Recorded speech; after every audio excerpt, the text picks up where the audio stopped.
Good morning friends, welcome back to your YouTube channel study जीवन।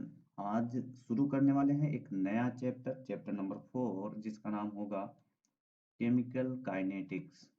Chemical kinetics इसको बोलते हैं रासायनिक बलगतिकी।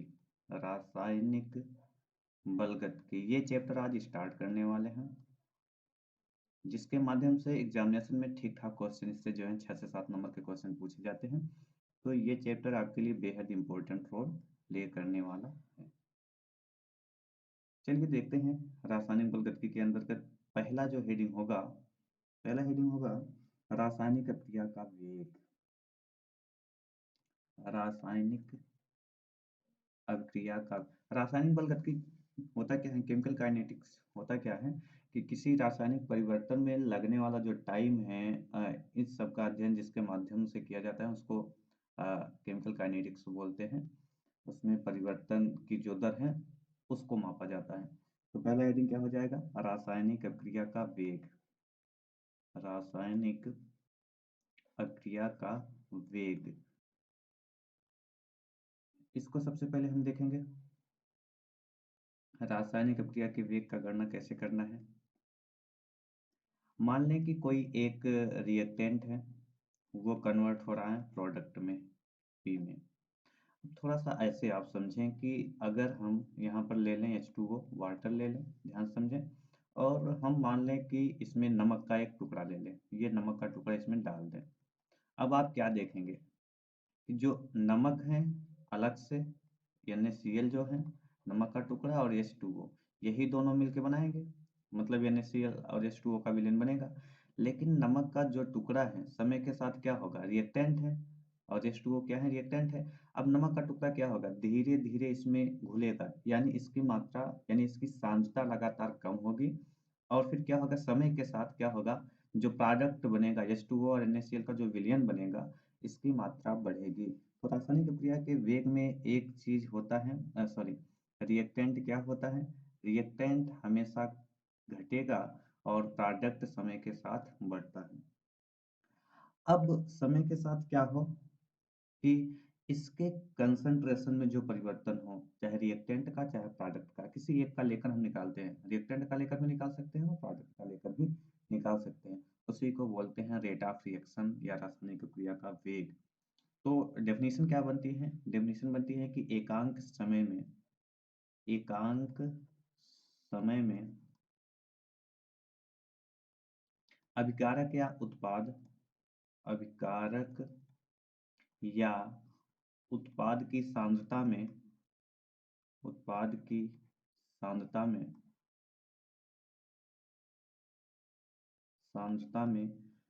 क्या होगा, होने वाले परिवर्तन को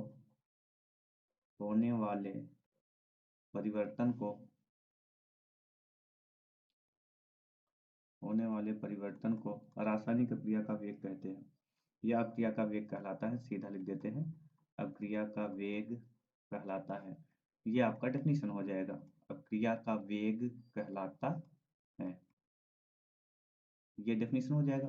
अब डेफिनेशन के हिसाब से देखें, एकांक समय में मतलब क्या है कि रेट ऑफ रिएक्शन को अगर R से रिप्रेजेंट करें तो ये क्या हो जाएगा, डेल्टा सी, मतलब चेंज इन कंसंट्रेशन। अब चाहे रिएक्टेंट का लें चाहे प्रोडक्ट का लें, किसमें, टी टाइम में, यानी डेल्टा टी।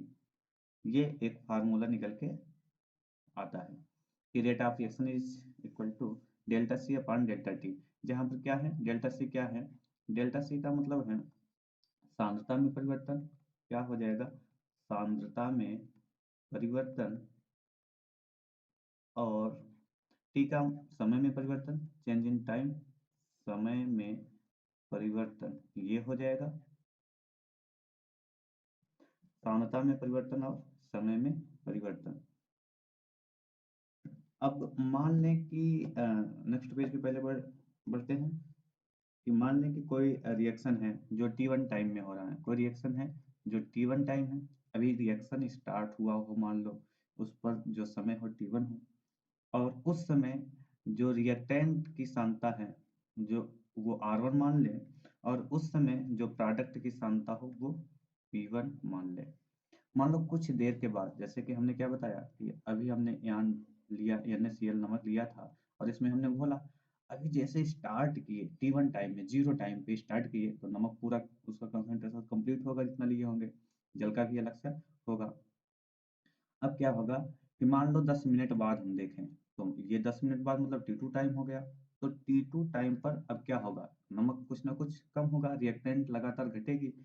तो मान लो कि रिएक्टेंट जो है R2 हो गया और प्रोडक्ट क्या होगा, लगातार बढ़ेगा। प्रोडक्ट का मतलब इसका सोल्यूशन, मतलब बिलियन में जल में क्या होगी, नमक की मात्रा बढ़ेगी। तो जो हो गया ये P2 हो गया। तो इस तरीके से अगर हम देखें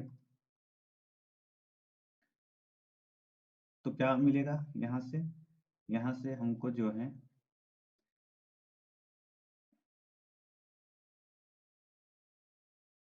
ये, तो क्या हो जाएगा, अगर हमें यहाँ से डेल्टा टी देखना होगा, डेल्टा टी का मतलब क्या होगा कि जैसे कि अगर 12 बजे कोई रिएक्शन स्टार्ट हुआ है और 15 मिनट हमको देखना है, तो 12:15 हो जाएगा। तो 12:15 में से 12 को घटाएंगे, मतलब T1 अगर 12 है, T2 12:15 है, तो T2 में से T1 घटाएंगे तो डेल्टा टी का मान निकल आएगा कि कितना टाइम लगा। तो डेल्टा टी बराबर क्या हो जाएगा, T2 माइनस T1, ये हो जाएगा। अगर डेल्टा आर की बात करें, चेंज इन रिएक्टेंट, रिएक्टेंट में क्या परिवर्तन होगा, R2 देखें कि बाद में इसकी सांद्रता क्या है, R2 कंसंट्रेशन, R2 जो हो जाएगा, क्या हो जाएगा, R2 माइनस कंसंट्रेशन R1, इसके कंसंट्रेशन में क्या परिवर्तन हुआ। लेकिन हमने कहा कि रिएक्टेंट लगातार घटेगी, नमक तो लगातार घुलेगा, तो इसका मतलब कि यह क्या हो जाएगा, हमेशा जो इसका मान होगा उसको हम ऋणात्मक में लेते हैं। ऋणात्मक में लेने का मतलब क्या है कि ताकि वैल्यू हमें पॉजिटिव में आए, क्योंकि ये लगातार घट रही होती है। और प्रोडक्ट में कंसंट्रेशन, प्रोडक्ट में क्या परिवर्तन होगा, प्रोडक्ट में तो क्या हो जाएगा, कंसंट्रेशन जो है P2 हो जाएगा माइनस P1 हो जाएगा, प्रोडक्ट हमेशा बढ़ेगी। तो P2 माइनस कंसंट्रेशन P1, और ये हमेशा धनात्मक होगा। धनात्मक होने का मतलब क्या है कि हमेशा प्रोडक्ट बढ़ेगा समय के साथ जब जो है रिएक्शन होगा। तो अभिक्रिया का वेग अगर यहाँ से हमको ज्ञात करना है, अभिक्रिया का वेग, हम किस किस चीज़ों से अभिक्रिया का वेग ज्ञात कर सकते हैं।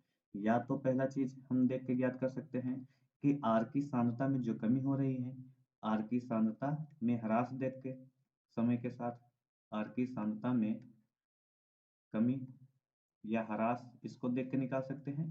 किसमें, समय के साथ, समय में परिवर्तन, या हाँ टाइम के साथ, टाइम के रिस्पेक्ट में, समय के परिवर्तन के रिस्पेक्ट में समय में परिवर्तन, इसको देखकर निकाल सकते हैं पहला चीज। इसका मतलब क्या है कि जो है माइनस हो जाएगा क्या, सांद्रता में कमी आर की, रिएक्टेंट की concentration R upon delta T, या तो इसको देख के निकाल सकते हैं।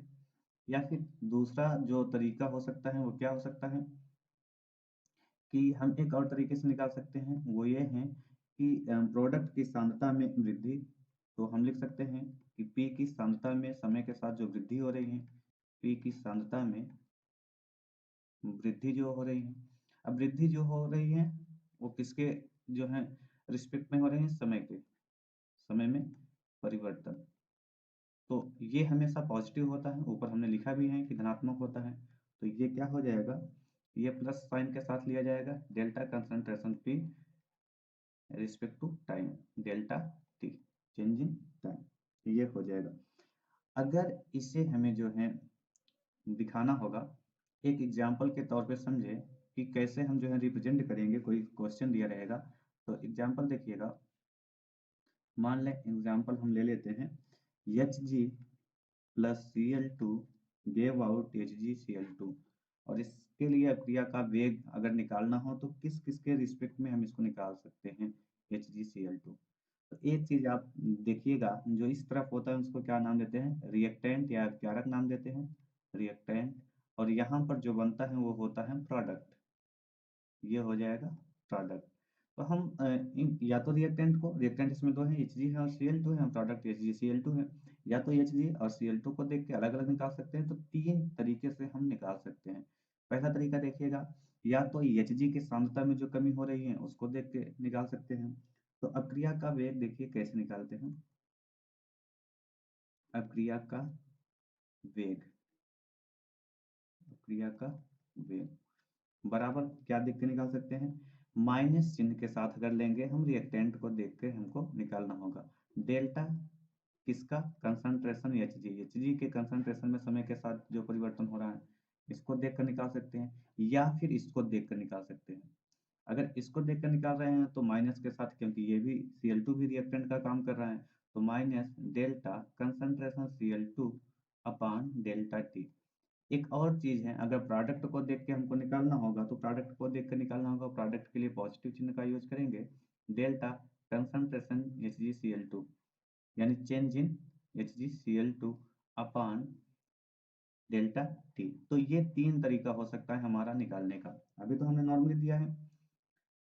अब देखिएगा 1 मोल के लिए हम ज्ञात करते हैं, बाकी का उसी के अकॉर्डिंग करते हैं। एक दूसरा एग्जाम्पल लेते हैं, देखिएगा एक एग्जाम्पल लेते हैं हम। 2HI 2HI gave out H2 plus I2, H2 plus I2। ये एग्जाम्पल हम लेते हैं। ये एग्जाम्पल हमने क्यों लिया, क्योंकि अगर कई बार ऐसे होते हैं यहाँ पर 2 आ जाता है।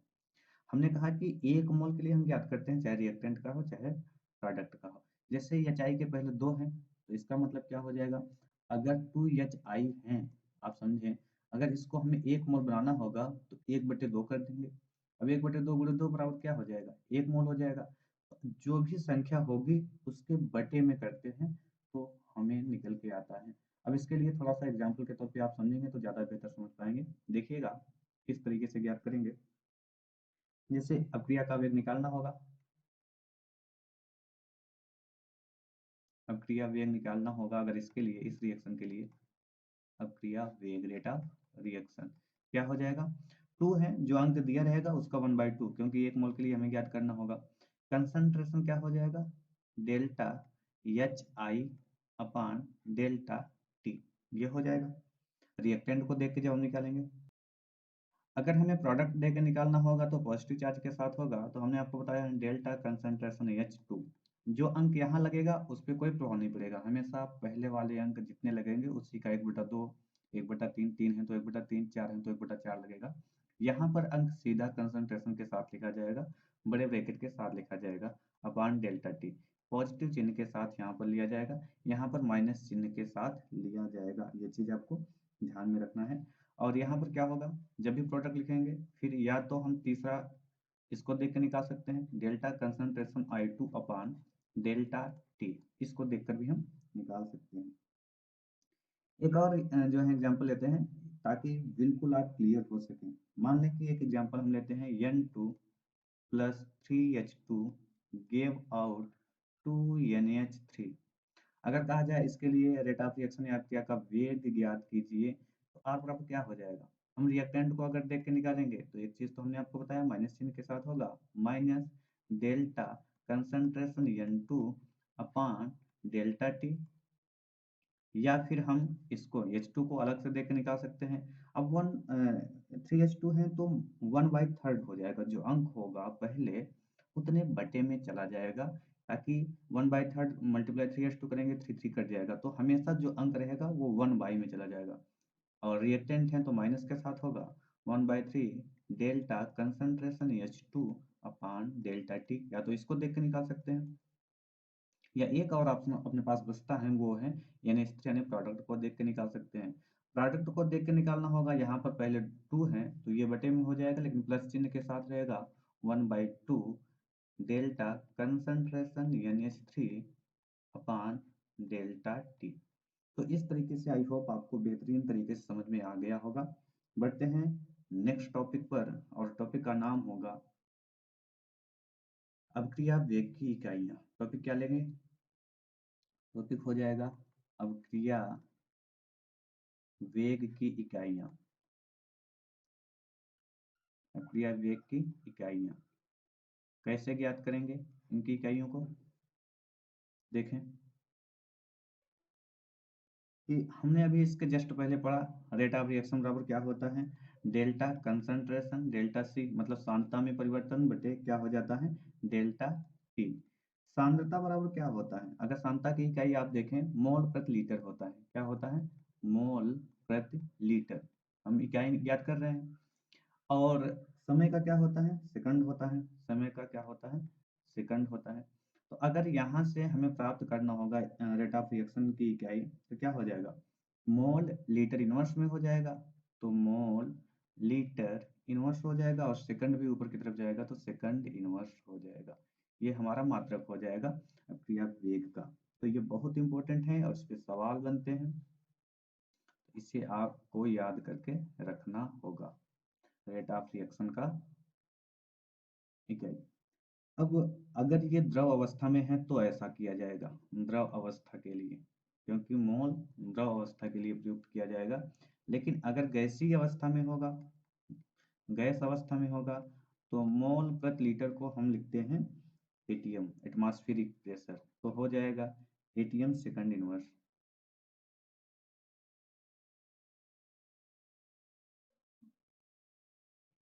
जो अगला टॉपिक होगा अपना, वो अगला टॉपिक क्या होगा, औसत अभिक्रिया वेग। औसत अभिक्रिया वेग, बहुत शानदार तरीके से इसको समझते हैं। औसत अभिक्रिया वेग क्या होता है, तो सबसे पहले औसत जानना जरूरी है। औसत का मतलब होता है कि अगर अलग अलग समय में अभिक्रिया का वेग अलग अलग हो, और फाइनली हम देखें कि अभिक्रिया का वेग कितने मिनट में हो रहा है, तो उस अलग अलग टाइम के रिस्पेक्ट में उस अंक से भाग दे देते हैं जो अलग अलग टाइम पे हुआ है, तो हमें औसत अभिक्रिया का वेग निकल के आता है। एवरेज जो है वेलोसिटी निकल के आती है। जैसे कि अगर कहा जाए कि मान लो कि ऐसे सिस्टम, औसत का मतलब समझे कि कोई 50% नंबर पाता है, कोई 70% पाता है, और कोई 40% पाता है। तो तीनों बच्चों का औसत क्या होगा, तो हम क्या करते हैं, 50 प्लस 70 प्लस 30 बटे जो है 1 2 3, 3 स्टूडेंट का निकाल रहे हैं तो 3 कर देते हैं, तो 5 50 और 7 70 क्या हो जाएगा, 7 5 12, और 150/3 कर देते हैं, तो लगभग जो है 50 निकल के आता है। ये हमारा एवरेज हो जाएगा। इसी तरीके से हम एवरेज वेलोसिटी को निकालते हैं, इसी तरीके से हम एवरेज वेलोसिटी को निकालते हैं। तो चलिए देखते हैं एवरेज वेलोसिटी क्या होता है। एवरेज वेलोसिटी बिल्कुल जो है अभिक्रिया का वेग ही होता है। तो थोड़ा सा आप इसको समझेंगे कि कोई रिएक्टेंट है, रिएक्टेंट लगातार घटेगा, हमने बताया था प्रोडक्ट उसी के परिप्रेक्ष्य में बढ़ेगा। अब अलग अलग टाइम में होगा तो भी जो आर एवरेज का मान निकल के आएगा, तो क्या हो जाता है, माइनस कंसंट डेल्टा कंसंट्रेशन आर, जो आर में परिवर्तन हो रहा है अलग अलग टाइम पे हो रहा है, तो अलग अलग टाइम का निकालेंगे, अपान डेल्टा टी। फार्मूला तो सेम वही होता है। तो अब इसका मतलब क्या है, इसका मतलब ये है कि हम माइनस चिन्ह के साथ जब लेंगे, तो आप देखें कि इसका मतलब ये हो जाएगा कि R2 में से क्या होगा, R1 घटाया जाएगा। मतलब कि जो प्रारंभ में था उसका कंसंट्रेशन प्रारंभ में ज़्यादा होता है, वो घटाया जाएगा। इसका मतलब ये है कि अपान क्या हो जाएगा, डेल्टा टी का मतलब है T2 माइनस T1 हो जाएगा, T2 माइनस T1 निकल के आएगा इस चीज़ को। अब ध्यान से समझें, ये माइनस चिन्ह करता क्या है, मान लो प्रारंभ में सांद्रता कोई नमक लिया गया है 10 रही हो, ठीक है, मोल प्रति लीटर। अब बाद में क्या हो गई हो, 5 बचा हो, तो R1 का मान 10 है, R2 का मान 5 है। तो अब 5 में से जब भी 10 आपको घटाना है तो क्या आएगा, -5 वैल्यू आएगा। और यहाँ वाला जो माइनस चिन्ह हम लेते हैं, जो यहाँ पर हमने लिया है, ये क्या करता है, इसको प्लस में कन्वर्ट कर देता है, इसीलिए माइनस चिन्ह को लगाया जाता है। अब देखें, ये हो जाएगा। एक ग्राफ के माध्यम से समझते हैं, एक ग्राफ के माध्यम से इसको बेहतरीन तरीके से समझते हैं। ग्राफ कुछ इस तरीके से हम बना देते हैं, ये रहा एक ग्राफ जो 2 एक्सिस पे बन है। ये मान लो रिप्रेजेंट कर रहा है अभिकारक की सांद्रता, तो हम लिख दे रहे हैं सांद्रता, और किसकी, आर की, आर का मतलब रिएक्टेंट की सांद्रता, आर की सांद्रता ये रिप्रेजेंट कर रहा है। और ये क्या रिप्रेजेंट कर रहा है, समय को रिप्रेजेंट कर रहा है, समय को रिप्रेजेंट कर रहा है। तो ग्राफ कैसे बनेगा, ध्यान देंगे आप। कि मान लो प्रारंभिक सांद्रता हम मान के चलते हैं कि R0। प्रारंभिक सांद्रता का मतलब ये बिल्कुल इसी पे होगा, मतलब कि अभी अभिक्रिया स्टार्ट ही नहीं हुई होगी, टाइम बिल्कुल T0 जीरो पर होगा। अभी हम ऐसे इसको रिप्रेजेंट कर देते हैं, मतलब ये इसी के सापेक्ष में है। ठीक है, मान लो जो है T1 टाइम में, टाइम कुछ हुआ, T1 हो गया। अब टाइम T1 होगा तो सांद्रता नीचे की तरफ आएगी, घटेगी, तो ये क्या हो जाएगा, R1 हो जाएगा सांद्रता, क्योंकि देखो ऊपर से नीचे आ रही है और टाइम आगे की तरफ बढ़ रही है, तो जैसे जैसे टाइम बढ़ेगा सांद्रता लगातार घटती है। और मान लेते हैं कि T2 टाइम पर, यहाँ पर हम लेते हैं T2 टाइम पर, तो सांद्रता क्या हो जाएगी, R2 हो जाएगी। तो सांद्रता क्या हो गई, R2 हो गई। यहाँ हम इसको शो करते हैं और यहाँ शो कर देते हैं।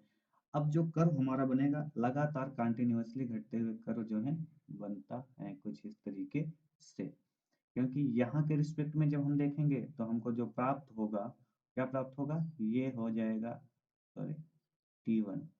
T1 को हम यहाँ कर देते हैं, यहाँ प्राप्त होगा, ये हो जाएगा T1 टाइम में। और जब T2 के रिस्पेक्ट में हम बात करेंगे तो जो प्राप्त हो जाएगा ये हो जाएगा यहाँ पर T2। इसी प्रकार से जो है आगे की तरफ लगातार बढ़ती है, तो इसी को बोलते हैं, हम देखिएगा T2 माइनस T1 जो रिप्रेजेंट होगा यहाँ से यहाँ तक की दूरी, इसी को तो बोलते हैं डेल्टा टी, जो सूक्ष्म परिवर्तन हो।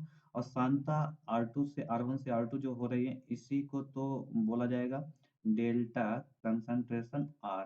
ये यही रिप्रेजेंट करता है यहाँ से यहाँ तक की बीच की जो है सांद्रता में परिवर्तन। अब मान लो ग्राफ को हम आगे बढ़ाएं, यहाँ पर हम मान लेते हैं कोई वैल्यू है T, और यहाँ से जो है हम क्या करें कि इस तरीके से इसको जो है ऐसे यहाँ से खींच दें।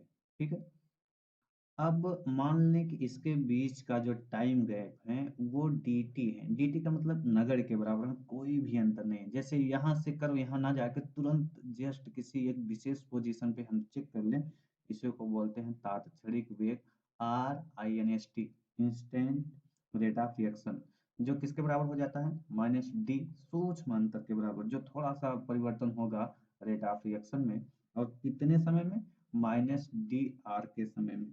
और यही जो है रिप्रेजेंट करता है, इस ढाल को रिप्रेजेंट करता है।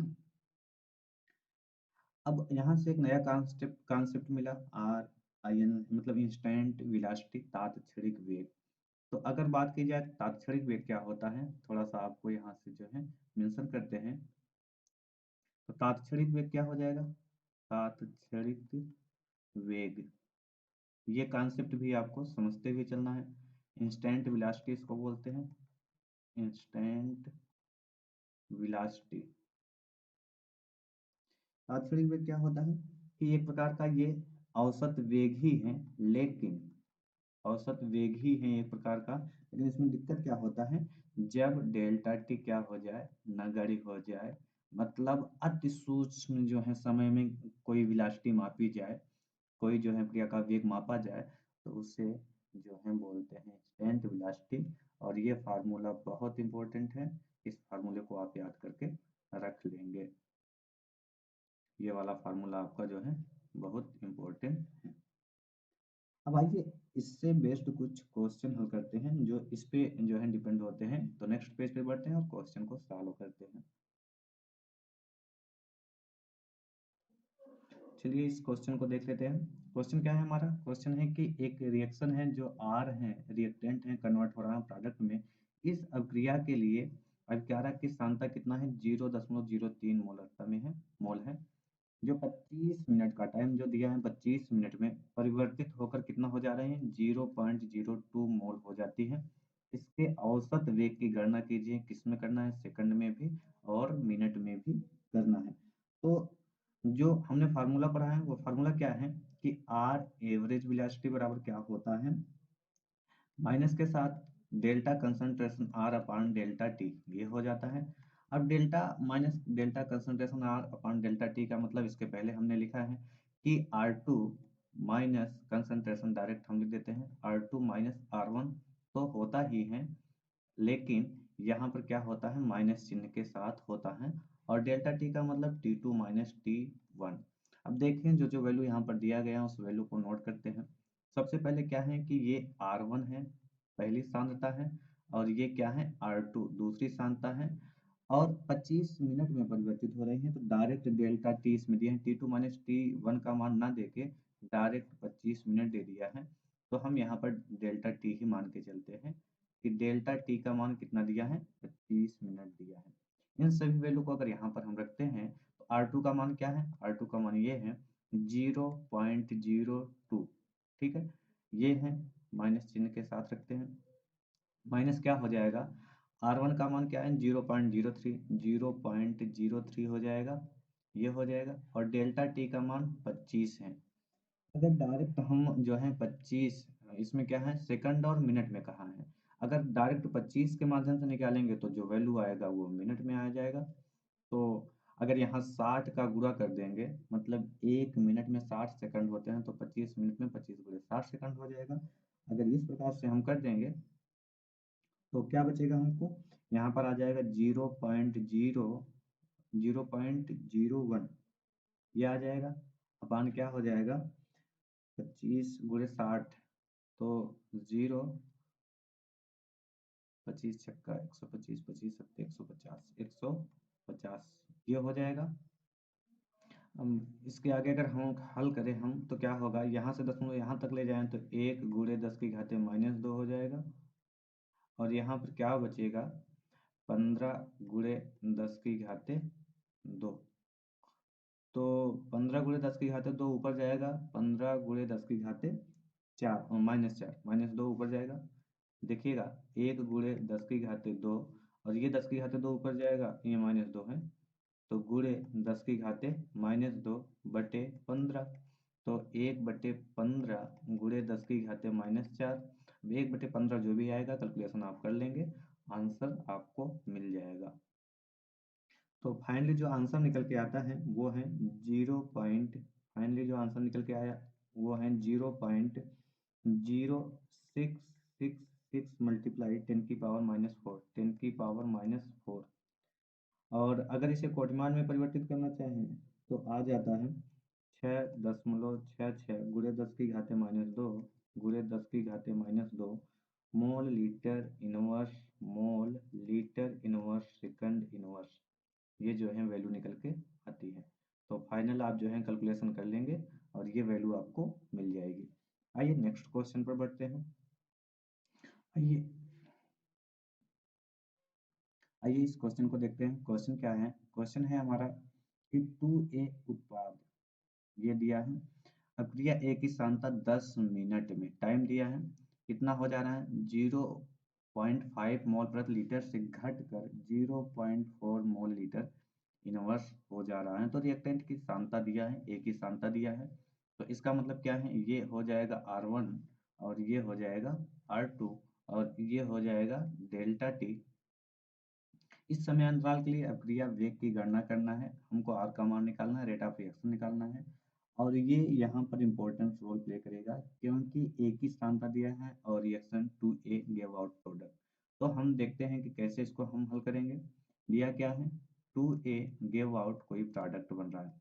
तो हम रिएक्टेंट को जब देख के निकालते हैं तो आर बराबर क्या हो जाएगा, आर बराबर इसके लिए क्या हो जाएगा, -1/2 हो जाएगा ना। डेल्टा कंसंट्रेशन ए हो जाएगा अपान डेल्टा टी हो जाएगा। इसी को देख कर तो हम निकालेंगे यही रिएक्शन को। अब डेल्टा ए की सांद्रता जो है क्या हो रही है, 10 मिनट में 0 पॉइंट। अब इसका डेल्टा ए का मतलब क्या हो जाएगा, -1/2 concentration R2 minus concentration R1। R की जगह पर हम क्या लेंगे, A1 A2 कर दें या ऐसे ही रहने दें, इसका मतलब यही है। और फिर क्या हो जाएगा, अपान डेल्टा टी। देखिएगा, अब आराम से हम इसके हिसाब से जो है वैल्यू को रख देंगे, -1/2 हो जाएगा।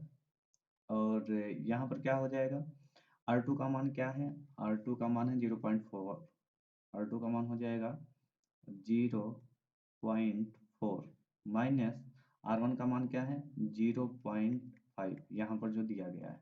और टाइम कितना दिया है बटे 10 मिनट। 10 मिनट दिया है तो मिनट में अगर निकालना है तो 10 मिनट रख के करेंगे, सीधा सीधा जो है वैल्यू आ जाएगा।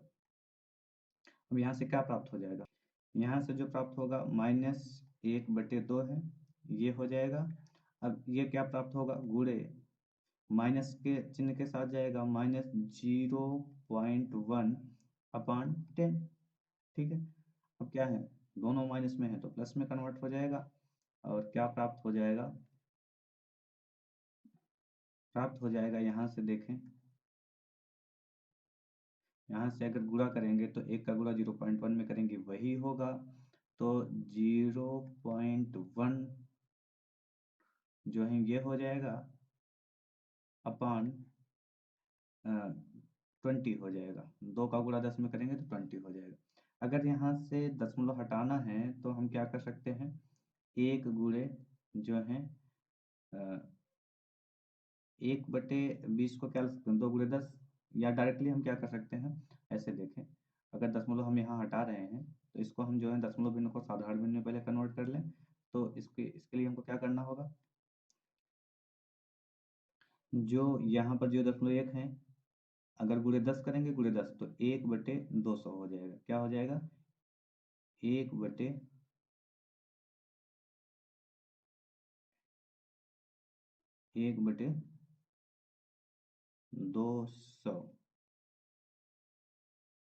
1/200 हो जाएगा। अब 1/200 का भाग कर देंगे हम, जो निकल के आएगा हमारा 0.005 मोल प्रति मिनट, या मिनट जो है इन्वर्स हो जाएगा अगर इसमें हम निकालें, तो ये हमारा आंसर निकल के आएगा। एक क्वेश्चन और लेते हैं, इसके बाद जो है बढ़ते हैं नेक्स्ट टॉपिक पे। पहले एक क्वेश्चन को और देख लेते हैं जो थोड़ा सा टफ क्वेश्चन है, उसको देखते हैं। आइए एक क्वेश्चन लेते हैं जो देखने में तो काफ़ी बड़ा होगा, लेकिन इसका सोल्यूशन बहुत ही सिंपल तरीके से होगा। क्वेश्चन क्या है देखिएगा, क्वेश्चन है कि 318 केल्विन ताप पर N2O5 के अपघटन की अभिक्रिया का अध्ययन CCl4 कार्बन टेट्राक्लोराइड विजन में N2O5 की सांद्रता में मापन किया गया। प्रारंभ में N2O5 की सांद्रता कितनी है, 2.33 मोल लीटर इनवर्स थी, जो 184 मिनट, मतलब ये R1 का मान है, R1 का मतलब N2O की प्रारंभिक सांद्रता है, तो हम मान के चलते हैं R1 का मान होगा, यानी N2O5 की प्रारंभिक सांद्रता हो जाएगी, जो 184 मिनट बाद, यानी डेल्टा टी का मान दिया होगा, डेल्टा टी है ये, इसका मान है 184 मिनट बाद घटकर कितना रह जाती है, 2.08 मोल लीटर इनवर्स। ये किसका मान हो जाएगा, R2 का मान हो जाएगा। यह प्रक्रिया निम्नलिखित समीकरण के अनुसार होती है, तो इस सवाल को हल करने के लिए हमें इस समीकरण का फॉलो करना होगा। अब इसमें दो क्वेश्चन पूछा गया है, एक तो औसत वेग की गणना कीजिएगा, आर एवरेज निकालना होगा, और दूसरा इस समय अंतराल के लिए NO2 के उत्पादन की दर, दर का मतलब समय। तो पहला वाले के लिए जो निकालना होगा RAV निकालना होगा, ये सॉरी RAV, एक क्वेश्चन तो यहाँ पर ये बन जाता है, एवरेज वेलोसिटी निकालना होगा, और दूसरा क्या निकालना होगा, NO2 के उत्पादन की दर। NO2 के उत्पादन की दर का मतलब क्या हो जाएगा, अगर हम NO2 के उत्पादन, NO2 तो ये है, इसके सेंस में अगर हम बात करेंगे तो हमें दूसरा जो ज्ञात करना होगा NO2 के उत्पादन की दर, मतलब क्या हो जाएगा, इसके सेंस में अगर हम बात करेंगे, इसके सेंस में बात करने का मतलब हो जाएगा, अगर हम प्रोडक्ट को लेकर कर रहे हैं तो 1/4 ना कंसंट्रेशन डेल्टा NO2 और अपान डेल्टा टी, ये कंसंट्रेशन के साथ हो जाएगा, NO2 के उत्पादन की दर ये ज्ञात करना होगा, तो हमें ये वाला फार्मूला अप्लाई करना होगा। तो चलिए दोनों फार्मूला अप्लाई करके हम क्रमशः इसको जो है देखते हैं। पहला जो होगा, पहला क्या हो जाएगा कि आर एवरेज, जो कि फार्मूला हम जानते हैं, आर एवरेज बराबर क्या हो जाता है, आर एवरेज बराबर यहाँ इस समीकरण को देख के करें तो 1/2 हो जाएगा, और रिएक्टेंट है तो -1/2 होगा। अब ये N2O5 जो कि हमारा रिएक्टेंट का काम कर रहा है, क्या हो जाएगा, R2 concentration, R2 minus concentration R1 अपान क्या हो जाएगा, डेल्टा टी। अगर हम वैल्यू को रखते हुए चले तो क्या हो जाएगा, -1/2, -1/2, और फिर क्या हो जाएगा यहाँ पे -1/2। इसके बाद R2 का मान दिया है, R2 का मान क्या दिया है 2.08, तो हम यहाँ रख दें 2.08 माइनस क्या हो जाएगा, R1 का मान दिया है, R1 का मान 2.33 दिया है, और डेल्टा टी का मान दिया है 184 मिनट, 184 मिनट। तो आप कैलकुलेशन कर लेंगे, इसका आंसर जो भी आएगा वो आपका आंसर निकल के आ जाएगा। कैलकुलेशन आपको करना होगा क्योंकि यहाँ पर अगर हम करेंगे तो आपका टाइम एक्स्ट्रा जाया जाएगा। और जो दूसरा हमको निकालना है, जो आर एवरेज की वैल्यू यहाँ पर निकल के आएगी, वही आर का मान यहाँ पर रख देंगे, और क्या हो जाएगा, अगर हमें NO2 के उत्पादन की दर ज्ञात करनी है, मतलब हमको दूसरा ज्ञात करना है, तो क्या हो जाएगा, डेल्टा कंसंट्रेशन NO2, इसी के उत्पादन की दर तो ज्ञात करनी है, अपान डेल्टा टी। ये क्या हो जाएगा, आर यहाँ जाएगा, 4 यहाँ जाएगा, तो 4R, ये हो जाएगा 4R, और R की वैल्यू यहाँ से जो आप प्राप्त करेंगे, यहाँ से वही वैल्यू यहाँ पर ट्रांसफर कर देंगे। तो NO2 के उत्पादन की दर ही पूछा है, तो डेल्टा NO2 अपान डेल्टा टी का मान जो आएगा वही उसका आंसर हो जाएगा।